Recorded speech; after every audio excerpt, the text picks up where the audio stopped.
O tema de hoje é o cinema pós-retomada no Brasil. Estamos falando sobre o cinema produzido de 2003 até os dias de hoje. E o gênero de maior sucesso na bilheteria é a comédia popular. Mas também o Favela Movie ganhou destaque, trazendo violência, ação policial e miséria para a tela.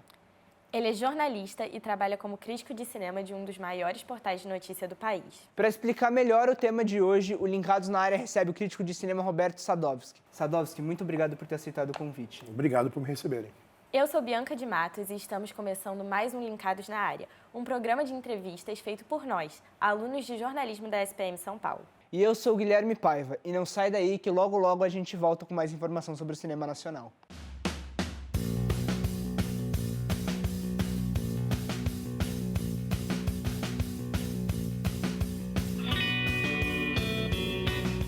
Sadowski, você consegue caracterizar essa fase de pós-retomada no cenário do cinema nacional? Eu acho que falta no cinema brasileiro uma caracterização mais específica. A gente não tem uma cara.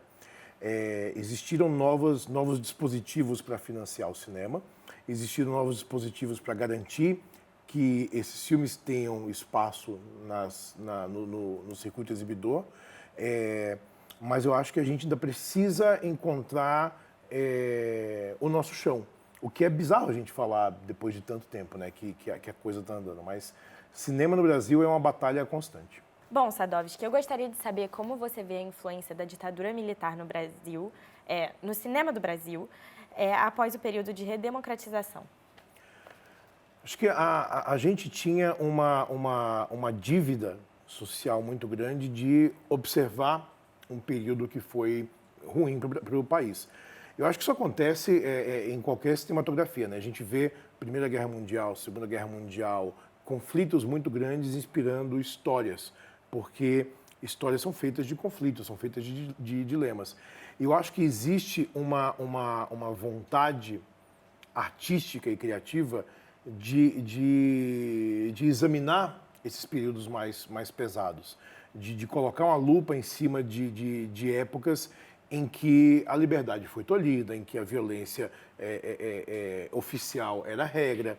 Então, acho que o cinema, por modos de você contar a história, fazendo paralelos e tal, é um espelho, né? Para a gente refletir um pouco o que foi essa época e entender um pouco melhor o que aconteceu. Porque quando o período está vigente, é difícil ter um distanciamento. Até é arriscado você falar de algumas coisas e requer muita coragem de quem produzia cinema na época. Logo depois da ditadura, eu acho que a sociedade sentia que existia uma lacuna da história para ser contada. E a arte ajuda a preencher essa lacuna e o cinema contribui para esse movimento. E, Sadowski, nesse pós-retomada, um gênero que ganhou muito sucesso é o Favela Movie. Quais são os principais temas abordados por ele? Acho que o termo veio depois de Cidade de Deus, né, do Fernando Meirelles. E a gente, obviamente, tinha histórias que eram ambientadas em comunidades e tal. O Meirelles ele foi muito mais incisivo no filme dele em filmar dentro das comunidades, em usar pessoas das comunidades, né, atores amadores, né, treinados, estudando, né, criando dispositivos para formar esses profissionais e eu acho que foi um jeito eu não falo em embelezar a coisa, porque eu não acho que não tem nada embelezado, mas uma forma de encarar essas histórias como cinema e como o cinema deve ser, bem produzido, bem filmado, bem fotografado, bem atuado, usando muito cuidado no texto, na montagem, usando cuidado para poder você lapidar uma história que fique atraente para o público assistir. Porque a gente concorre com produções estrangeiras que são plasticamente muito bonitas e bem acabadas. E Cidade de Deus mostrou que a gente pode fazer isso aqui também. O tema, é claro, é um tema que é muito caro para a sociedade, porque, de novo, o cinema vem de conflito e conflito em área de comunidade é regra, né? O Fernando enxergou aí um modo de você contar a história daquelas pessoas. Foi muito criticado por muita gente depois, mas como o filme foi um sucesso financeiro e criativo, ele deu origem a uma leva de filmes que também tentavam voltar o seu olhar para a comunidade para contar as histórias dessas pessoas. Nem sempre foi bem sucedido, né? A gente teve alguns filmes incríveis, outros nem tanto, mas no fim eu procuro evitar transformar a Favela Movie em gênero e dar o nome às coisas que são, né? Tropa de Elite, ele é um filme de ação, né? A Cidade de Deus, ele é um drama, ele é uma biografia. Então eu acho que a gente tem que especificar o que são esses filmes para poder compreender de onde eles vêm e para onde eles vão. Do ponto de vista de quem faz os filmes, você tem um rótulo é muito bom, porque meio caminho andado para você vender o seu filme para a plateia já tá trilhado aí. Mas é um estilo de filme e um estilo de histórias que não vai deixar de existir. Como você acredita que o Favela Movie contribuiu para o debate sobre justiça social e direitos humanos? Eu acho que o cinema ele pode ter um poder transformador de fazer com que as pessoas reflitam. Eu não acho que ninguém vai sair de um filme pensando, vou mudar o mundo. Mas pelo menos se você dispara o debate, é uma coisa boa, porque as pessoas vão comentar sobre esse debate. E filmes que mostram as comunidades, que mostram as favelas, que mostram essa realidade, mesmo que eles façam parte de um hiperrealismo, de uma coisa que não é exatamente realista, eu acho que ele chama a atenção para problemas muito reais. Então, Tropa de Elite é muito claro a mostrar um problema social, um problema de violência policial, um problema de descontrole de como você lida com tráfico em favelas, um problema de corrupção generalizada. Então, essas coisas que todo mundo fala, isso aí a gente vê o tempo todo, tal. Beleza, a gente vê, mas quando ele está colocado num filme, imortalizado num filme, é uma questão que ela pode ser sempre retomada. E eu falo isso para o bem e para o mal também, né? As pessoas que criticam o Favela Movie, eu acho que elas estão erradas. Talvez elas tenham uma abordagem, um ponto de vista que seja diferente de um outro ponto de vista artístico. Mas todo o debate que esses filmes levantam mostram o quanto o quanto é urgente a gente manter essa produção e manter a discussão em cima. Porque não se faz justiça social no cinema, mas o cinema pode mostrar que ela é necessária. Então, se muita gente vê o filme, isso pode despertar alguma coisa. E depois dessa pós-retomada, desses anos 2000, outro gênero que ficou bastante conhecido no público foram as comédias populares. Tá. Por exemplo, das 10 maiores bilheterias nacionais, 4 pertencem às comédias populares. Por que você acha que o número da população que consome esse tipo de filme aumentou tanto nos últimos anos? Eu não digo nem nos últimos anos. Historicamente, no Brasil, a gente é formado pela comédia popular. E em todas as mídias, na rádio, na televisão, no cinema. O gênero que mais atrai o público desde sempre foi a comédia popular. Isso eu estou falando de Oscarito, eu estou falando de Mazzaropi, eu estou falando dos Trapalhões, eu estou falando da televisão com a Praça é Nossa, que é um formato que está aí até hoje e tal. Esse formato meio sitcom filmada para o cinema cola, porque o brasileiro gosta muito de rir de si mesmo, né? A gente dá risada quando a gente tropeça e cai com a cara no chão. A comédia popular, ela exagera esses traços e esses estereótipos, né? E isso é histórico, desde os anos 70, com a pornochanchada. Alguns traços sempre foram muito exacerbados. Claro que o tempo muda e a sensibilidade muda e a nossa consciência de algumas coisas muda também.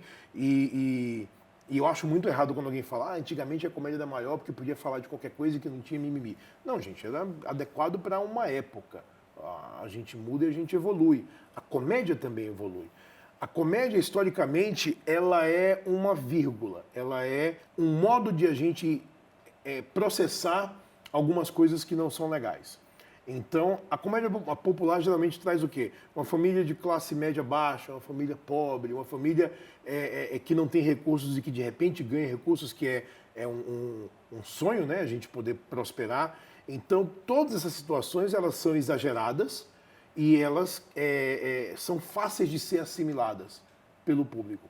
Então, se a gente vê que Os Farofeiros 2 é um dos maiores filmes do ano agora, e é exatamente isso, uma comédia de estereótipos super exagerados, a gente vê que o público continua respondendo bem a esse tipo de estímulo.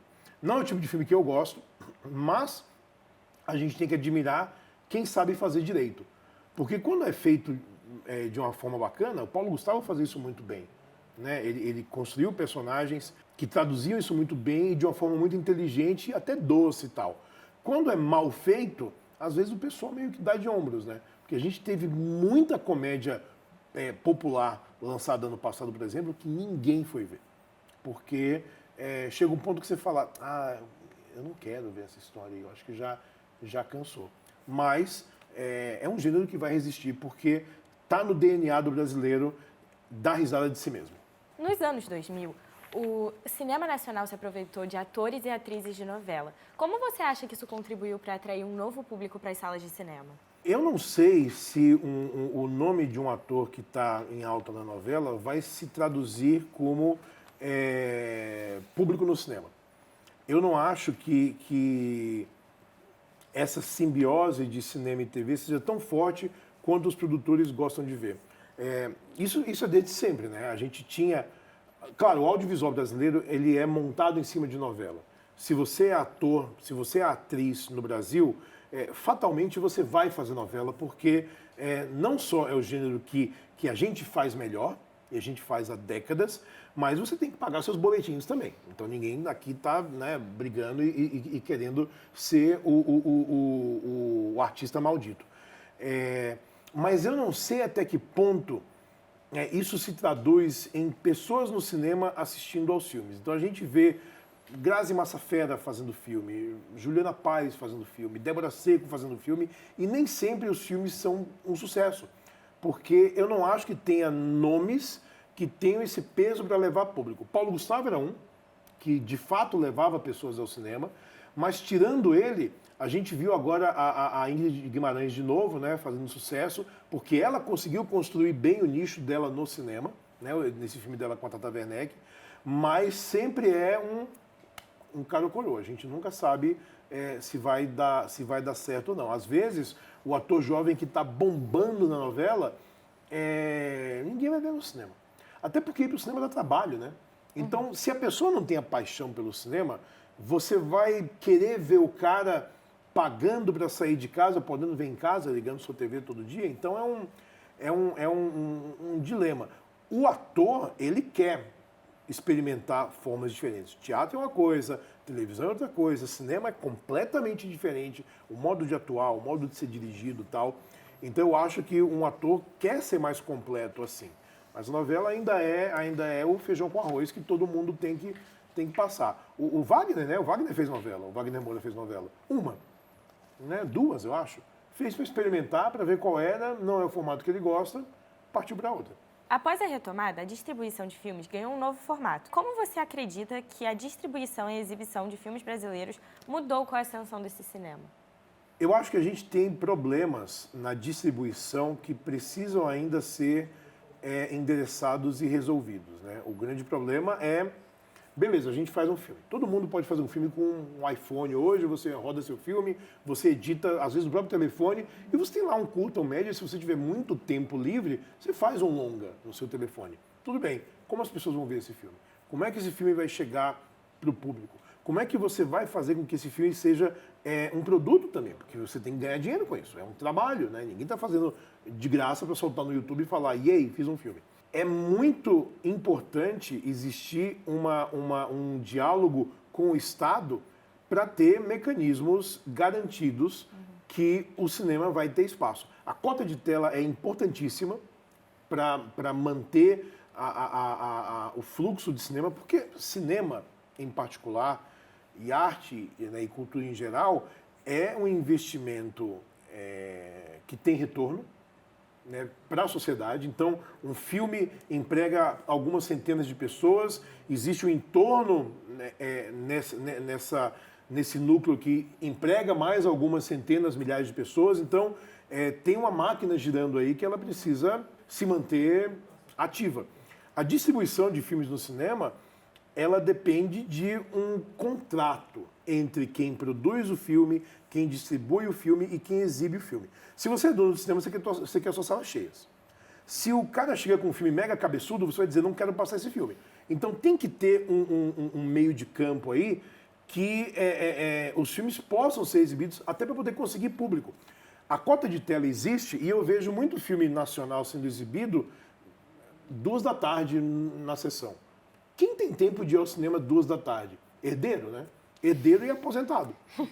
Porque senão não tem público. Então, precisa ter um meio termo em que o exibidor entenda que tem uma garantia para ele, que o distribuidor entenda que ele vai investir num produto que é viável e que o produtor entenda que o cinema ele precisa não só dar voz ao artista, mas o artista tem que saber que essa voz precisa alcançar um público também. Né? Se você pinta um quadro, você quer que esse quadro seja visto. Né? Você não quer guardar ele no seu depósito e falar, pintei um quadro. Eu acho que com o cinema tem que ser a mesma coisa. O filme tem que ser visto. Não significa que ele tem que ser um filme rasteiro, que ele não possa ser bem pensado. Né? As maiores bilheterias do mundo, né, não são de filmes bobocas e rasos. São filmes que têm uma coisa a dizer. Claro, tem os filmes bobocas e rasos no meio também, porque a gente não pode adivinhar. Mas eu acho que é um acordo que tem que ser firmado entre todo mundo para encontrarem um lugar comum em que a arte possa existir e o cinema possa existir como produto também. Então, quando alguém me fala, esse filme é comercial, esse é de arte, eu falo, não, cara, tudo é comercial. Se você faz um filme para ele ir para um cinema e você cobra ingresso, ele é comercial, ele tem que dar um retorno. E aí você tem que pensar como que o streaming entra nisso. Como é que a distribuição para outros países entra nisso também. São dinheiros que estão circulando aí e são formas de você viabilizar o cinema que estão circulando aí. E eu acho que dessa forma mais plural, a gente vai achando não um modo, mas vários modos de fazer. Então eu acho ótimo quando alguém, tipo o Cangaço Novo, né? A série foi vendida para a Amazon, né? E a Amazon fez a primeira temporada, vai fazer a segunda temporada. É uma série muito boa, mas é da Amazon, não é dos produtores. É um produto deles. No momento que eles compraram a ideia, é deles. Então, muito produtor acha legal, a gente tem a garantia de que vai ser feito, todo mundo vai ser pago e vai ser assistido, e há quem fale, não, eu quero que o produto ainda seja meu. Eu quero ter a liberdade de negociar ele depois com outros territórios, tal. Então, eu acho que tem várias maneiras de você fechar essa fórmula aí. O importante é que o diálogo exista, e que o diálogo seja nesses 3 vértices. Como você acha que o Estado pode garantir, não só agora na pós-retomada, mas também futuramente, que o Estado garanta que o cenário do cinema nacional continue vibrante e prospere nos próximos anos? Acho que lei de incentivo é importantíssimo e ela precisa existir. Não existe cinematografia no mundo que funcione sem uma ajuda do Estado. Não existe. A Marvel é feita com filmes que o Estado ajuda a bancar. Porque eles são filmados não em Los Angeles, mas eles são filmados na Geórgia, né, em outras cidades, que dão um desconto de imposto que a Marvel economiza 40, 50 milhões por filme. Isso é o Estado dando apoio. Então, se você vai na Índia, o Estado dá apoio. Se você vai na China, o Estado dá apoio. Se você vai na Coreia do Sul, o Estado incentiva, porque entende que o soft power que a arte traz é tão importante quanto o poder econômico ou o poder bélico que um país possa ter. O problema no Brasil é que política é um animal complicado. Então você tem alguém que bola uma lei e que desenha essa lei de uma forma muito bacana e se muda a configuração política em alguns anos, às vezes não tem continuidade, porque o cara que pega depois, ele acha que não pode aplaudir o que o concorrente fez, né? O que o oponente político fez. A gente teve um polo de produção em Paulínia, no interior de São Paulo, que foi muito bem construído. Tinha estúdios, tinha gente da cidade trabalhando para isso, formando profissionais. Mudou tudo lá, acabou o polo de Paulínia.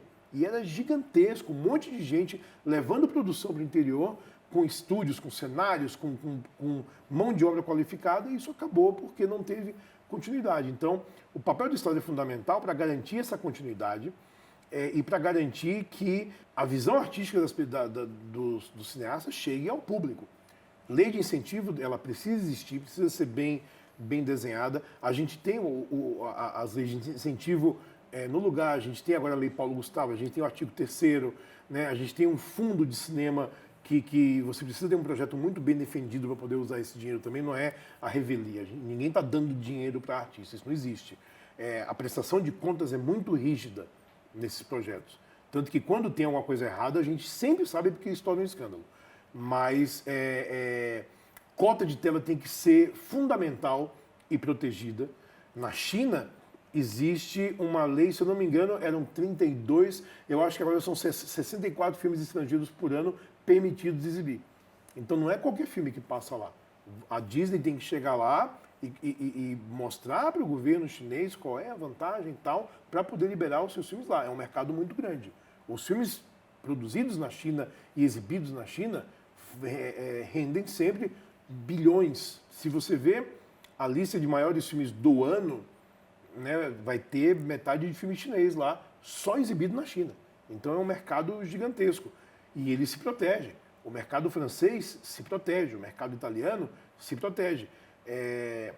Protecionismo não pode ser tutelagem, né?